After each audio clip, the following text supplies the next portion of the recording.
And welcome back to Hysteria, the podcast where I say my co-host's name like her mother does, because that's how close we are after after 4 years, more than 4 years from like development to producing the show. We are coming up on 4 years of the actual show.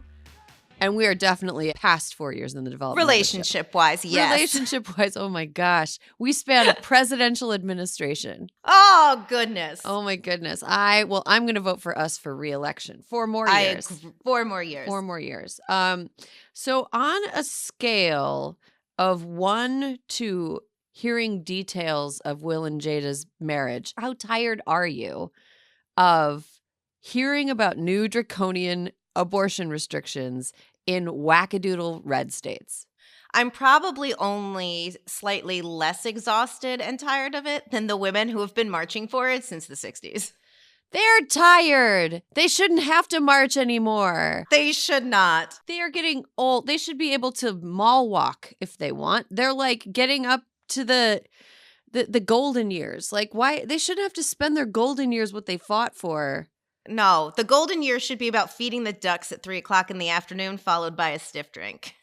Oh my God, the dream. So what we're going to talk about today is abortion, and we're going to talk about it as a part of a larger conversation about how exhausting it is to just have that be on our minds all the time. And we wanted to talk about it in the personal political section of the show because this is like an encompassing topic for women. This is not like, oh, well, here's the news. Well, now we can leave that behind and just carry on with our lives as though we're watching something else happen somewhere else. We have to talk about it. So, despite what signs at a Trump rally might lead a person to believe, there is no you or us in abortion. But if those people get their way, there soon won't be any legal abortion in the U.S. So to talk about that today, we have 2 wonderful panelists who you guys know and love. There's a lot going on, I think, with abortion rules and regulations. And the thing that really sent me over the what the fuck edge. I mean, I feel like there's just constant what the fuck edges in my adult life. Like I've been covering this as a writer since the year of our Lord 2010. I've been writing about this stuff and it doesn't get any better. And I'm saying it's definitely gotten worse in my, 12-year career. It's really bad now. Like American women are being charged with murder over so-called abortions. This week, I was just like, okay, what the fuck? Prosecutors thankfully dropped murder charges on Sunday against a 26-year-old Southern Texas woman over an alleged self-induced abortion, admitting she hadn't committed a crime. Now, it turned out the woman was indicted in March after she miscarried and told a staff member at Starr County Hospital that she had tried to induce her own abortion. The staff reported her to the police. Holy shit. What? Holy shit. What? What is wrong with you? You're a person is confessing something like that to you in a moment of extreme vulnerability. Is that a HIPAA violation? Like, can you? It has to be. Yeah, that's How what I is don't that not illegal? But I mean, if it is I don't agree with this, but I'm just saying if it's the way that they think it is, that you are attempting murder on another human, like you would have to report that if you were a nurse.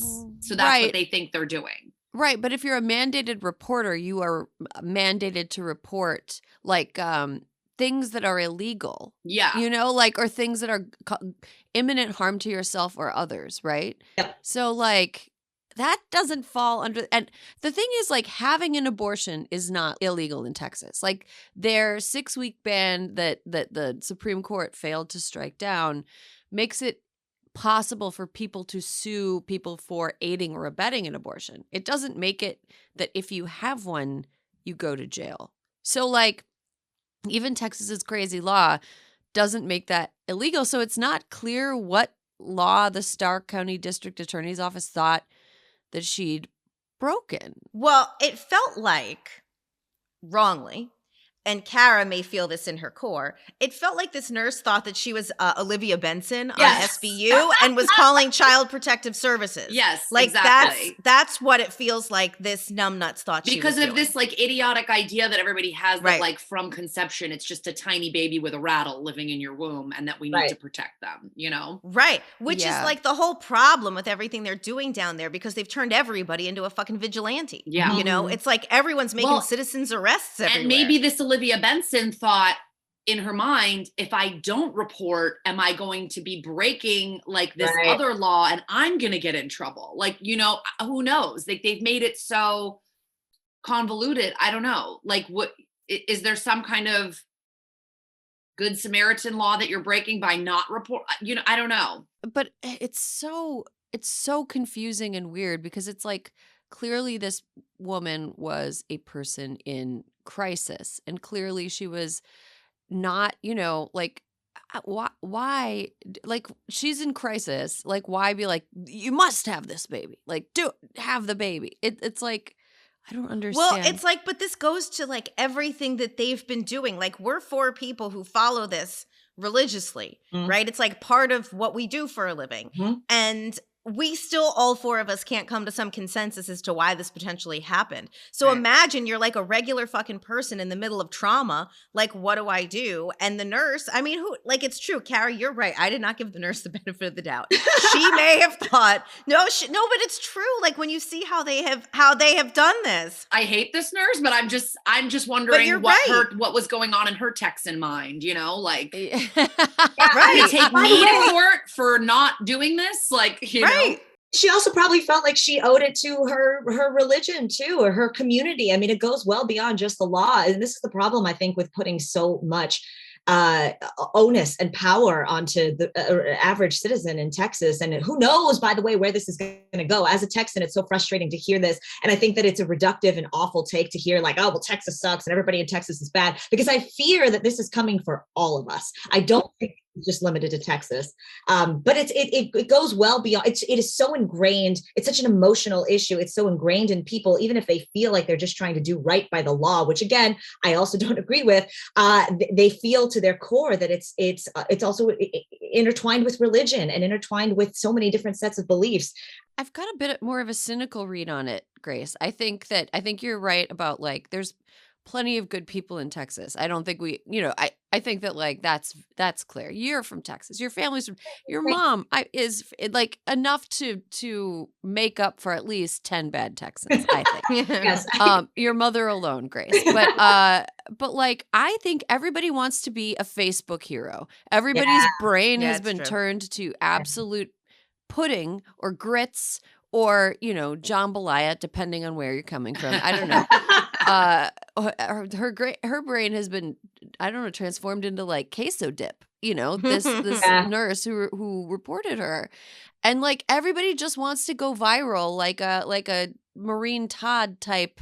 This person bravely stood up, and the professor, who is an atheist, dropped the chalk and couldn't believe it. It's like this woman stood up for life, and it's like, no, you didn't. What happened was, now, okay, Starr County was able to get a grand jury to sign off on the indictment, which we can't yet see because it's not publicly available. But so the sheriff arrested the woman last Thursday. She was released from jail on Saturday night after reproductive rights groups posted a $500,000 bail on her behalf.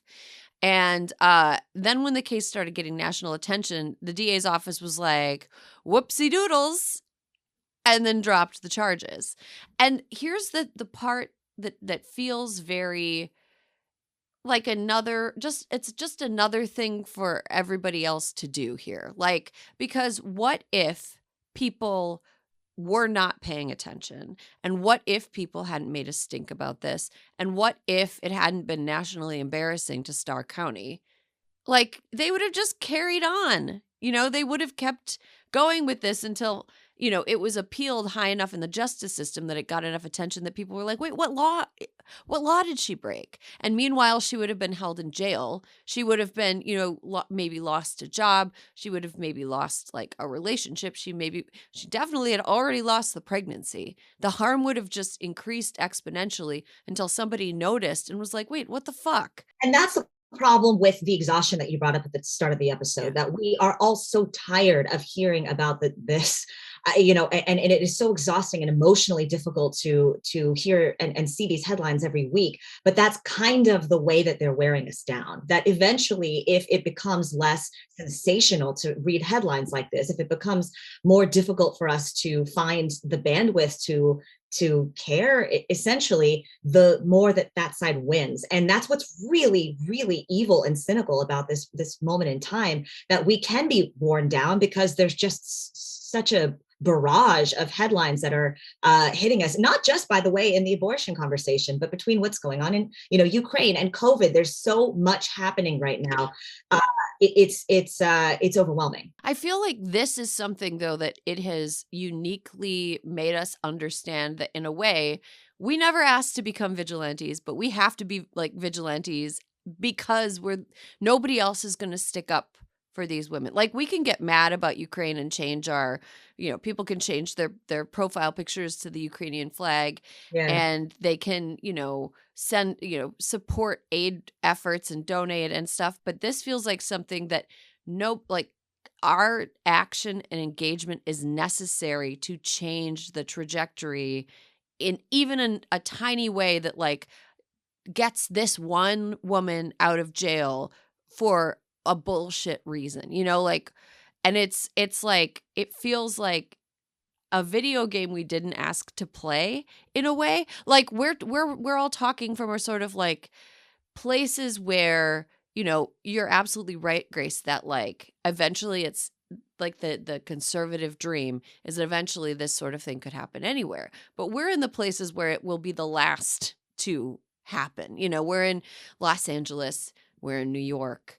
And so we kind of are the ones that now have to fight this battle in a way that we never quite signed up for. Yeah, no, I mean, this is the first one. So I think we all kind of rallied, but I agree with Grace that once it becomes the 10th, the 20th, the 50th, the 1000th, woman that is being prosecuted for something like this, it's going to be very difficult to lend our support everywhere. And yeah, I do worry that it's going to get out of hand. And also with the reporting by this nurse, just to get back to this horrible woman, it just sets such a horrible precedent that women would possibly go in maybe trying to have caused their own abortion because they couldn't travel out of state or they couldn't travel to a place where they could get one. And they can't be honest with their healthcare provider about what they've done.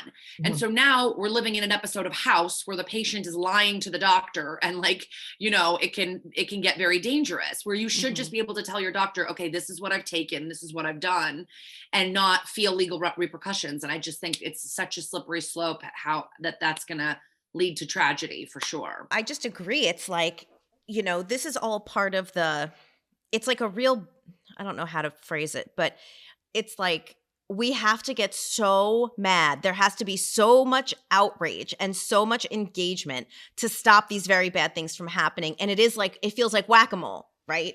That okay, when this story broke in Starr County, it's actually pretty incredible and pretty heartening when you do think about everything that is happening in the world, and that, the news in Ukraine is nonstop. And the fact that even I was watching CNN breaks in and is from Starr County, Texas, you're okay, I do think that people get it more and more. It is reported on bigger platforms more and more. But if you're not paying attention, it's you have to stop what you're doing. What is this? You read the story, you retweet it. You're what can I do? Where's the GoFundMe? It just feels for us, everything has been left when it comes to abortion to GoFundMes, how can we stop and help people? Oh, is there the state's not helping these women?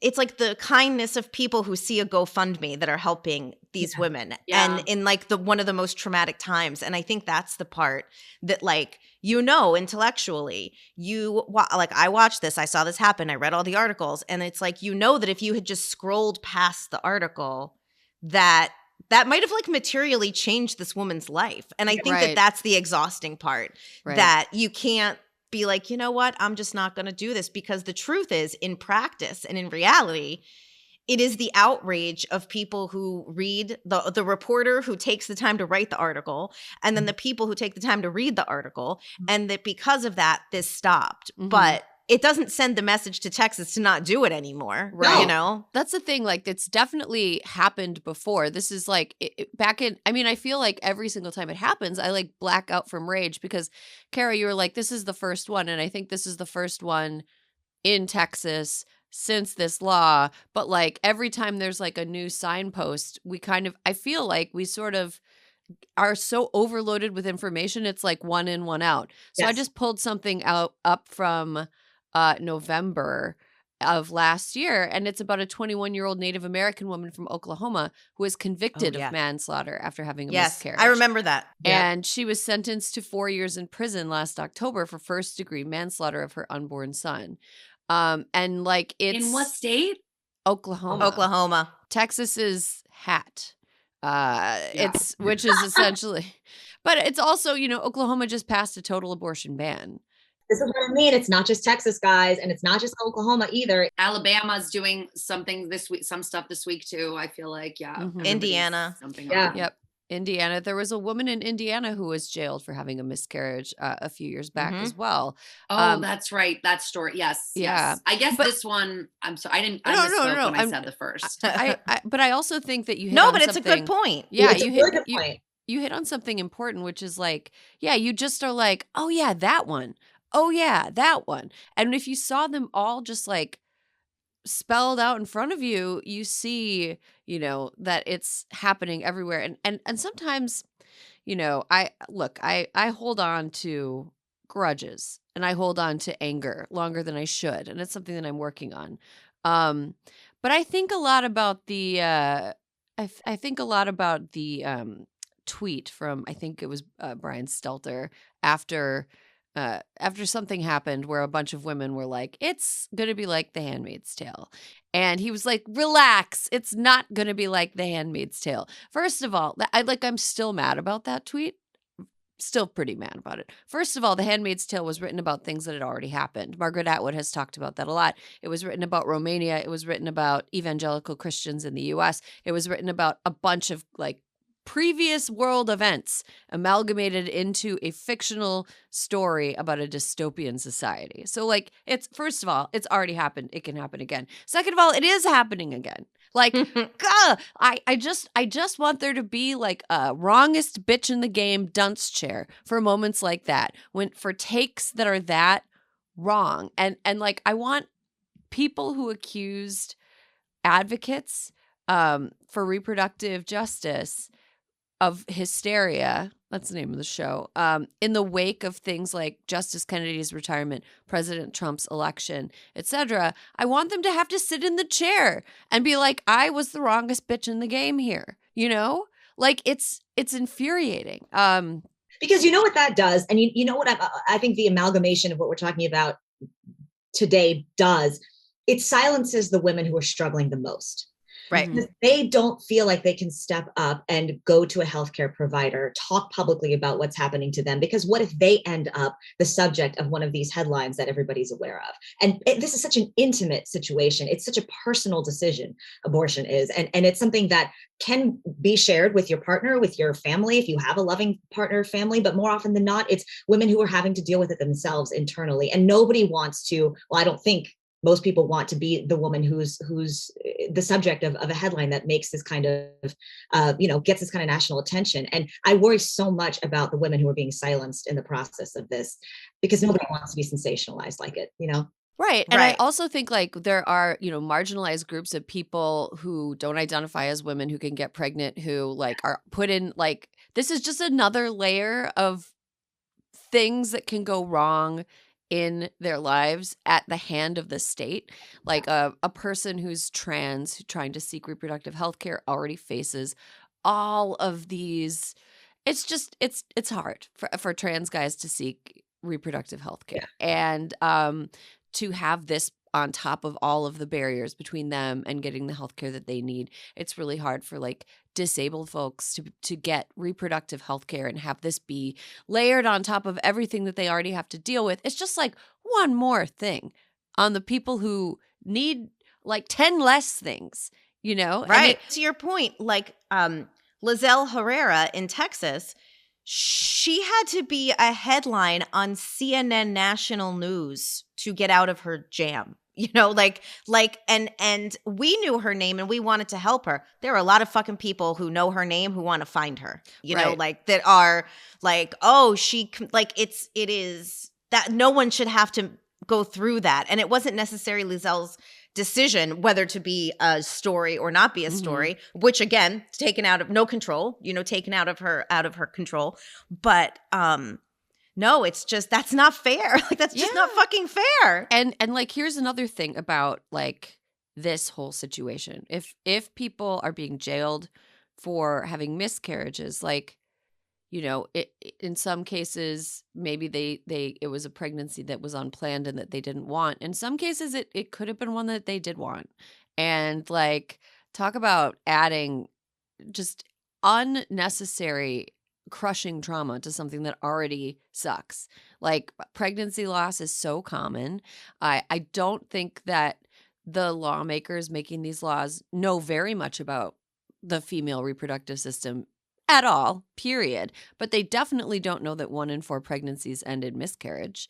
And they definitely don't know, like, they don't know that an ectopic pregnancy will kill somebody if it is not removed from the body. Like, they don't understand that you can't just detach the placenta and it'll like reattach like a little suction cup inside the uterus. That's not how it works. That's not how any of this works, you know? Yeah. And I think that we're moving towards a situation where women who are having to deal with the grief of going through a miscarriage will now have to justify that it was indeed a miscarriage and not an abortion, because, you know, lest they come under scrutiny from the law. Because I cannot even, to your point, Erin, imagine that additional layer of emotions and scrutiny when you're already going through grief. And who gets to decide that? Like, does law enforcement get to go in and make those calls? I mean, that's what's so infuriating, you know? dude, like, law enforcement where you can be too smart to enter it, that you're going to now be making medical calls? I don't know if I like that. That seems like a bad setup. I mean, there's a part of me as we sit kind of on the edge of Roe being killed by the Supreme Court, which does not represent 75% of the U.S. population that believes that Roe v. Wade should not be overturned. Do you guys think that these kind of bleak headlines about it probably being overturned is serving to sort of like normalize it in the run-up to what we now Totally. see as an inevitability? Absolutely. Elaborate on that, Alyssa. Yeah, it's like, it's just, you keep hearing it. You know what I mean? It's like climate change. It's all happening. It's all happening. It's here. It's like, yeah, of course it's here. You've been telling us it was coming. You know, that's how I feel that this is. It's like people are just worn down. They're girding themselves, right? Even organizations are girding themselves for when this happens, because you can't pretend it's not going to happen, you know? So it's like you can't do anything but plan for it to happen so that you can be prepared for when it happens. And that's the unfortunate, like, you don't want to accept it, but you kind of have to prepare for it, because if not, there are going to be a lot of fucking women who die trying to give themselves abortions at home. You know, like we always say, abortion's not going to stop. right. It's not going to stop It's happening. just going to get less safe. You know? Yeah. It's just, it's going to be, you know, I mean, the only pop culture reference I can really think of is when they had to take Lisa to New Paltz in Dirty Dancing. You know, I mean, it's like Lisa got her abortion, you know, she just almost fucking died from it. And, we're just going to go back to that. It's not like suddenly everyone's going to be like, you know what?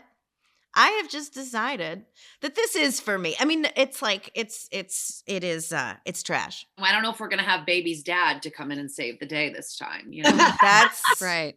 Mr. Hausman isn't going to blindly give Francis, Dr. 200 Hausman, Alyssa, Dr. Sorry, Hausman. Dr. Hausman, $250. You guys, was Dr. Hausman the original GoFundMe for abortion? Oh, The Dr. Hausman Fund would be, or Dr. Hausman would be a great code name for like some kind. If we do have to go totally underground, we got to go to Dirty Dancing for some good code names here. No, I was thinking this week, as I was writing something for my newsletter where I like totaled up all the costs associated with my pregnancy, my own pregnancy and like childbirth. Because when I was pregnant, I couldn't find anything reliable about how much it costs to give birth in the US, how much, and like, because there's no answer, because it's like completely all over the map.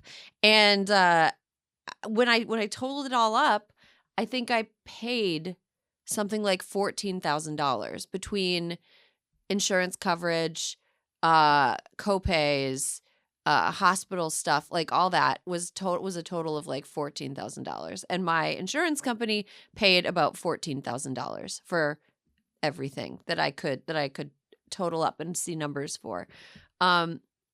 Who's paying for that? Look, LA is a very expensive place to be pregnant and give birth. But let's say that the cost of giving birth, total cost of giving birth was $10,000 or $5,000. Who has that?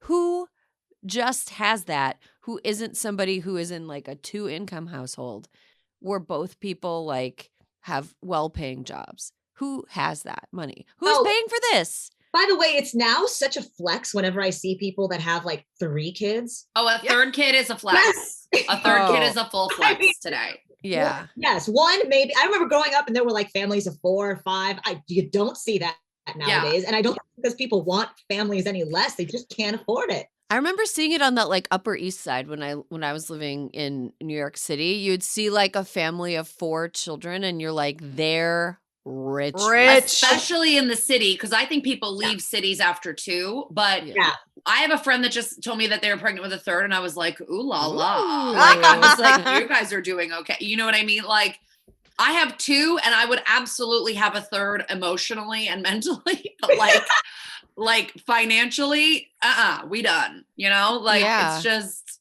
But it's why? So funny. Like, and I'm one of 6 kids. So we do exist, those old families. But I don't think you see that a lot anymore. No. And part of that is because like the decision is financial. The decision to have an abortion is often a financial decision. Mm-hmm. And so, you know, I think what's super frustrating here is that Republicans and conservatives clearly they talk about motherhood as though it is like valuable, but they treat it like it's a punishment. So if it has value, treat it like it's valuable. As the state, we should treat motherhood and parenthood like it's valuable because it does have if the state has an interest in people giving birth, which is the entire basis of all like legal challenges to abortion or like legal restrictions to abortion. If the state has an interest in people giving birth, then giving birth is valuable. So why aren't they doing anything to show that it is valuable to the state? Why aren't they making motherhood easier? Why aren't they subsidizing childcare? Why aren't they making sure that childcare workers can earn a living wage? We just are in the process of trying to hire somebody to look after our daughter 2 times a week. There's bidding wars for childcare. There's 18-month waiting lists to get into daycare. And that's because people are leaving childcare as a profession.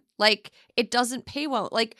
We are making motherhood, parenthood so unappealing to people who can't who aren't already high income or who can't quote unquote afford it, that it's so now on top of it, you're making it legally requirable. It just seems like the messaging around it is so mixed that it's I don't know, is motherhood good or is it the worst thing that can happen to somebody that we force somebody to go through because they were bad and they don't deserve to they don't deserve to have an abortion. They deserve to have a child, the most beautiful thing in the world that is also a punishment for being a sexy whore. I don't well, get and it. then there's the people that are okay, well then just have the baby and give it up for adoption or whatever. And it's acting as if the 9-10 months of pregnancy is not a full tornado attacking your body and that it doesn't financially hurt you, you know. Also assuming that there's just families out there that are sure, we'll take your kid and raise it and love it and no problem. I mean, if there aren't enough people to be childcare providers who are being paid for it, where are these families that will just adopt all these kids? They don't it doesn't work like that. Yeah. There's So actually a waiting list 1,000,000 people long to adopt in the US. 1,000,000 people. And there are about 10,000 babies that are put up for adoption every year. Really? Yep. And of those babies, I've looked into this just for my own edification. The most coveted babies are white babies. White parents want to adopt white babies. And so there's like $1 billion adoption industry that is super shady, super unregulated, super gross. And I encourage everybody, I like harp on this all the time, but season 2 of This Land totally blew my mind and taught me so much about the adoption industry in the US and how fucked it is. It's crazy. I have a friend going through it right now, and like, you can pour money into like an adoption and then have it not work out, and there's no security for that. Like, there's no insurance for that. It's really wild. You can pay tens of thousands of dollars to like jump the line or move up in the line. You're more like, it's just like, it's crazy. And it preys on I think something that's usually like people just like want to be parents, you know, and it just preys so aggressively. The industry preys so aggressively on it. And it's really, really, it's a mess. And also if like the child has any special needs, of course, that becomes something that people don't want, because what they want is a non-disabled, non-troubled baby that looks like them. You know, that it's so messed up. And like, it's gross that human life is being commodified in that way. You know, it's really gross to hear that. I mean, I in an ideal world, I love the idea that people who want to be parents can find kids from people who are unable to be parents, but for whatever reason. But it's really gross that it's commodified like that. The industry is just icky. And like this is the thing. So now we've moved from this case of this one woman in Texas who was almost like put on trial for having a miscarriage and telling a healthcare provider that that's what happened, or saying that she tried to induce an abortion. And we have moved all the way around to like the notion of like bodily autonomy for every person and the right to form families the way you want, and the barriers that the state puts in between us and the ability to form families the way that we want. And it's like, this is like what I mean when I talk about exhaustion. I'm like feeling myself getting worked into a froth, friends. Like I am frothy right now. And this is just every day. This is every day, and it's going to be every day on an ongoing basis forever. Right? Yeah. That's what it feels like. It's what it feels like. And I guess we just have to look. I was about to say something very rude about a sitting member of the Supreme Court, and I'm going to not. That's smart.